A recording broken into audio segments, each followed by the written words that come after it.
Let's all welcome to share her talent, our contestant, number 3.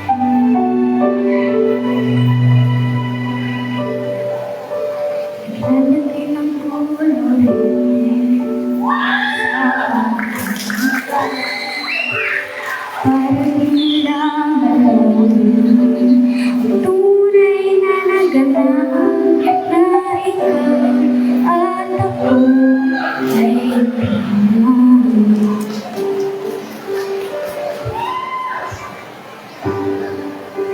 Iling sa ibang mangguti para di halata habang nito'y pinipili sa loob umiiyak dahil ikaw at ako ay tingnan.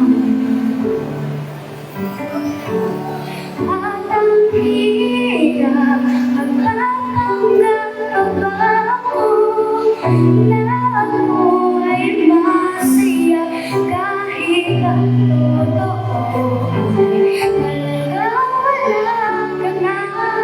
Akong bukas pagmulat ng aking mata, may mahal ka na iba, wala na akong magagawa.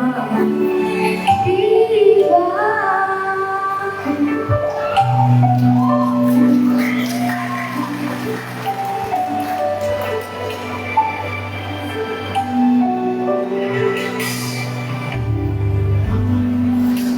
Paano ko sasabihin sa mga kaibigan ko kung ako'y nagsisisi na wala mo na ikaw at ako ay wala. At ang hirap magpapanggap pa ba ako na ako ay masaya kahit ang totoo ay talagang wala ka na. At kung bukas pagmulat ng aking mata, may mahal ka ng iba, wala na akong magagawa. Di ba?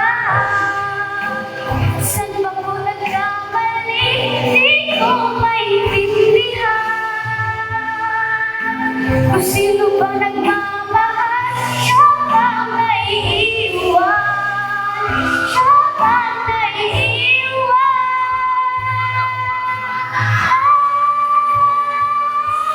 At ang hirap magpapanggap pa ba ako na ako ay masaya kahit ang totoo ay talagang wala ka na.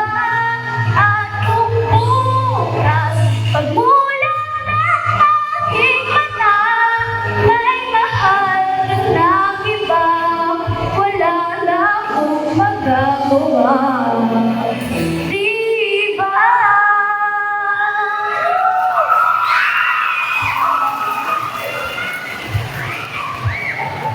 Maraming salamat po.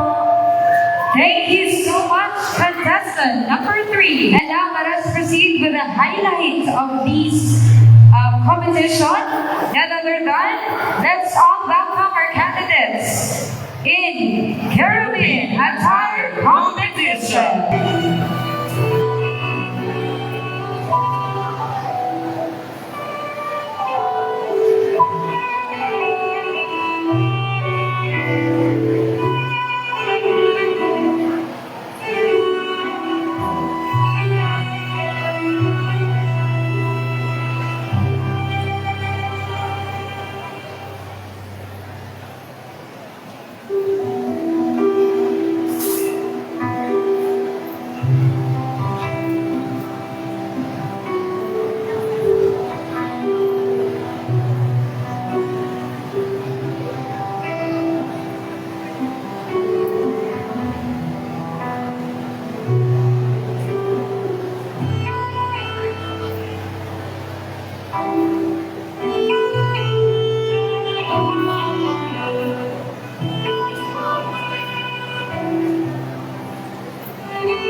Welcome our contestant number 3. Isa lang kasigurado ko, dalawa pa lang yan. Hirap na ang judges. Oo, nakakapagod. Hirap na ang judges. Nalagdag yung ano. Contestant number 3. Mamay ka? Ano ang pangalan ni contestant number 3? Ano yung natawag namin sa'yo? Iya po. Iya din. May po. Iya po. Halina wala yan. Hindi naman. Si Iya. Ilang taon na si Iya? 7 po, mag-e-8. Ayun, mag-i-8 na. Kailan niya mag-8? August 19 po. Oh, advance. Happy birthday, Iya. Nasaan si Mama? Nasaan na yung mama niya? Yung kumakaway. Present daw. Yun. Ito ay buhay na pakpak. Buhay na pakpak. Kasi gumagalaw sa kanila. Gumagalaw siya kanina habang umiikot ito eh. Saan nakakabili nito? Ewan niya, baka doon sa Divine. Mailagay ko kay Enzo mamaya. Okay, mamay ka pa. Buluto mo na lang na. Ready ka na, Iya? Opo. Okay. Ayun, ready na. So, bunod ka ng isa. Ayan. Gusto mo ko magbasa? Ayaw. Ako na. Para makapag-prepare siya. Ayan. Ayan. Eto na ang iyong katanong. May mga kapatid ba siya? May mga kapatid? Kuya? Okay, meron. Okay, Iya. Ito ang iyong katanungan. Ibinili ng iyong nanay ng bagong damit ang iyong mga kapatid at napansin mo na ikaw lamang ang hindi ibinili ng damit ng nanay mo. Ano ang mararamdaman at gagawin mo? Ulitin ko yung tanong, isa pa. Ibinili ng iyong nanay ng bagong damit ang iyong mga kapatid. At napansin mo na ikaw lamang ang hindi ibinili ng damit ng nanay mo. Ano ang mararamdaman at gagawin mo? Ang mararamdaman ko po ay ako po ay malungkot. At ang gagawin ko na lang po ay hayaan ko na lang po na hindi po ako nabilhan ng damit. Kasi po baka po wala na po silang pera pambili po ng damit ko. Okay na yun? Opo. Alright, so thank you so much, contestant number Number 3. three. Malulungkot daw siya. Thank you, contestant number 3. Our Filipina, si Maria 2024. Contestant number 3, Maria Jobel S. Videomar.